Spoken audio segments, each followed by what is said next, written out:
پاکستان کے خلاف خونریز جنگ برپا کرنے والا گروہ اپنے آپ کو اسلامی لبادے میں چھپائے ہوئے اسلامی نظام نافذ کرنے کے نام پر اس دہشت گرد گروہ نے امت رسول صلی اللہ علیہ وآلہ وسلم اور مدینہ ثانی پاکستان کے خلاف بغاوت برپا کر کے اسلام دشمن طاقتوں کے ہاتھوں کو مضبوط کیا ہے۔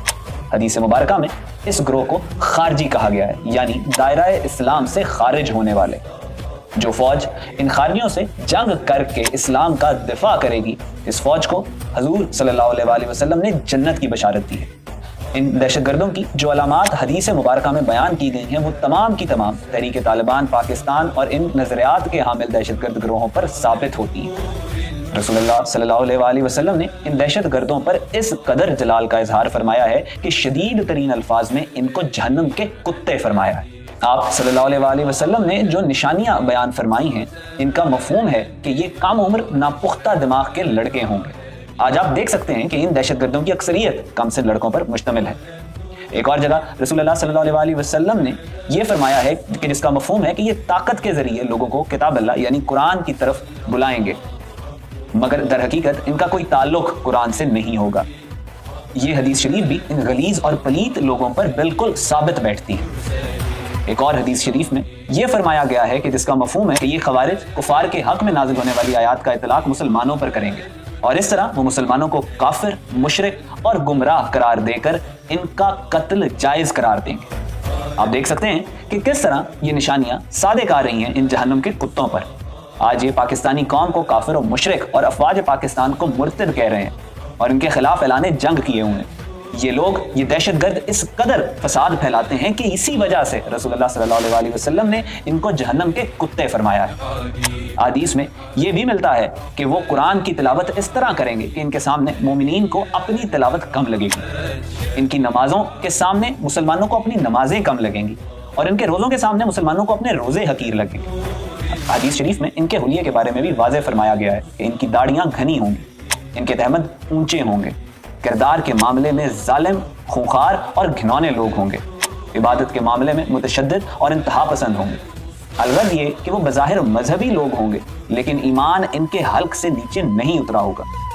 حدیث شریف میں یہ بات بھی واضح طور پر بیان فرما دی گئی ہے کہ یہ خوارج مشرکین کے ساتھی اور اتحادی ہوں گے، یہ مسلمانوں کا قتل کریں گے جبکہ بت پرستوں کو چھوڑ دیں گے۔ آج پاکستان کے خلاف ہونے والی تمام دہشت گردی جو کہ یہ خوارج کر رہے ہیں، اس کے لیے ان کو ہندو مشرکوں کی مکمل حمایت اور تائید حاصل ہے۔ انہوں نے 1 لاکھ سے زائد پاکستانیوں کو شہید کیا ہے مگر کبھی بھی ہندو مشرکوں کو نقصان نہیں پہنچایا۔ رسول خدا صلی اللہ علیہ وآلہ وسلم کا واضح حکم ہے کہ یہ زمین کے اوپر بدترین مخلوق ہیں اور ان کا قتل مسلمان افواج پر جائز ہے۔ رسول اللہ صلی اللہ علیہ وآلہ وسلم نے فرمایا کہ جس کا مفہوم ہے کہ انہیں جہاں پاؤ قتل کر دو۔ آپ خود تصور کریں کہ یہ کس حد تک ناپاک لوگ ہوں گے کہ خود رحمت للعالمین صلی اللہ علیہ وآلہ وسلم نے ان کے قتل کا حکم فرمایا۔ رسول اللہ صلی اللہ علیہ وآلہ وسلم نے واضح طور پر فرمایا ہے خوارج کسی معاہدے یا وعدے کی پاسداری نہیں کریں گے، لہٰذا ان سے مذاکرات کا نہیں بلکہ جنگ کا حکم۔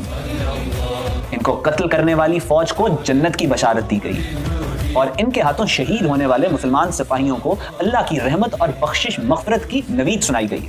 ایک اور مقام پر آپ صلی اللہ علیہ وآلہ وسلم فرماتے ہیں کہ جس کا مفہوم ہے کہ ان کو قتل کرنے والے کو اجر عظیم ملے گا۔ ایک اور جگہ آپ صلی اللہ علیہ وآلہ وسلم فرماتے ہیں کہ ان کے ہاتھوں شہید ہونے والا بہترین مقتول ہوگا۔ ایک اور جگہ حدیث شریف میں آتا ہے کہ اگر اس فوج کو کہ جو ان کے خلاف جہاد کرے گی انعامات کا علم ہو جائے جو ان کے حق میں لکھ دیے گئے ہیں تو وہ کبھی بھی اس عمل یعنی خوارج کے خلاف جنگ کو نہیں چھوڑیں گے۔ ماشاءاللہ یہ عظمت، یہ نصیب اللہ نے پاک فوج اور پاکستانی قوم کے حصے میں لکھ دیا ہے۔